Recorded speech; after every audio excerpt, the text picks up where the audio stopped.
పక్కనే ఉన్నటువంటి షాలిపేట గ్రామంలో ఒక కనకవ్వ అని ఒక ముసలామి ఉంటుంది. ముసలోళ్ళు అంటే ఎట్లుంటారు, వాళ్ళు కట్టె పట్టుకొని ఇట్లా ఇట్లా నడుచుకుంటూ పోతారు. వాళ్ళ మన్మడు అజయ్కి కనకవ్వ అంటే చాలా కోపం. ఎందుకంటే కనకవ్వ పెద్ద వయసు ఉంటుంది, ఆమె ఏమన్నా పని చేస్తుందా?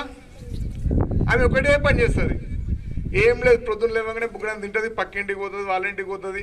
ఏమవ్వా బాగున్నారా అంటే వాళ్ళకన్నా ఆరోగ్యం బాగలేకపోతే గిట్లుండాలి గట్లుండాలి ఎట్లా చెప్తుంది? ఆమె అనుభవం కొద్ది చెప్తుంది.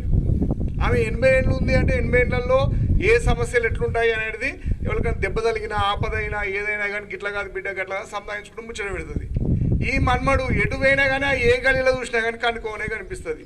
వాళ్ళ నాయనమ్మని తిడుతూ ఉంటాడు, ఏమే నీకు బుద్ధి లేదా, ఊకెందుకు తిరుగుతావే నువ్వు అని తిడుతూ ఉంటాడు. ఎంత తిట్టినా కానీ పెద్ద మనుషులు మారతారా? ఆ ఇంటికి ఈ ఇంటికి తిరుగుకుండా మంచిగా వాళ్ళను ఏదైనా సమస్యలు ఉంటే కూడా పరిష్కారం గొడవలు కాకుండా చేస్తారు. ఒకసారి మహేష్ ఆగమాగం ఇంటికి వస్తుంటాడు సైకిల్ మీద వస్తుంటే ఆ సైకిల్ పట్టు తప్పి కింద పడిపోయి తలకాయకి దెబ్బ తగులుతుంది. స్ప్రో కోల్పోతాడు. అయ్యో ఎవరు పడ్డారు అంటే కనుక్కోవాలమ్మని పడ్డాడు.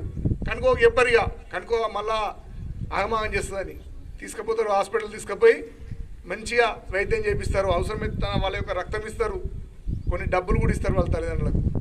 తర్వాత తెలిసినాక ఆ స్పోలోకి వచ్చినాక కనుకోక చెప్పగానే కనుకో ఆసుపత్రికి రాగానే అప్పుడు మన్మడు ఏమంటాడు, నానమ్మ నువ్వు అందరికి సాయం చేస్తావు కదా, నాకు ఈరోజు సాయం చేసిర్రు, పండ్లు పొలాలు తెచ్చిర్రు, రక్తం ఇచ్చిర్రు అంటే మీ పెద్ద మనుషుల యొక్క గుణం అలాంటిది, మీరు అందుకే పలకరిస్తారు, అందరికి కూడా సాయం చేస్తారు అని ఆ మన్మడు తెలుసుకున్నాడా తెలుసుకోలేదా?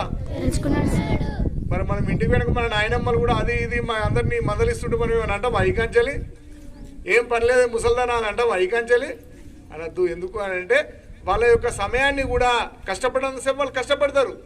వయసు పెద్దగా అయిన తర్వాత వారికి ఎవరెవరికి ఏ సమస్యలు ఏ సమయంలో వస్తాయో కూడా వాళ్ళకి కనిపెట్టేటువంటి శక్తి వాళ్ళకు ఉంటుంది కనుక ఆ విధంగా పలకరింపు నమస్కారం అనేది సంస్కారం. అర్థమైంది కదా? మనం నమస్కారం చేస్తే ఇంకో ప్రతి నమస్కారం చేస్తారు కదా సంస్కారం. ఆ విధంగానే పలకరింపులు కూడా ఉంటాయని ఈ కథ ద్వారా మనం తెలుసుకుందామా? తెలుసుకున్నాం సార్. Okay, thank you.